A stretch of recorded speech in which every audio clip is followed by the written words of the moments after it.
Right now, we're seeing a film sentiment score of plus 0.34, which is a notable uptick compared to the historical baseline. This is particularly striking given that momentum has been flat at plus 0.00 over the past 24 hours. What does this mean for you? It indicates a sudden shift in how audiences perceive a specific film, which can be a powerful signal for your content strategies.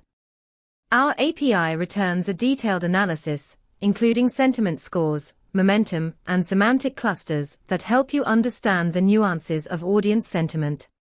Imagine leveraging this data to refine your marketing campaigns, or even to adjust your content production based on audience feedback. Curious to dive deeper? Check out our documentation at pulsebit.lojenterprise.com/docs.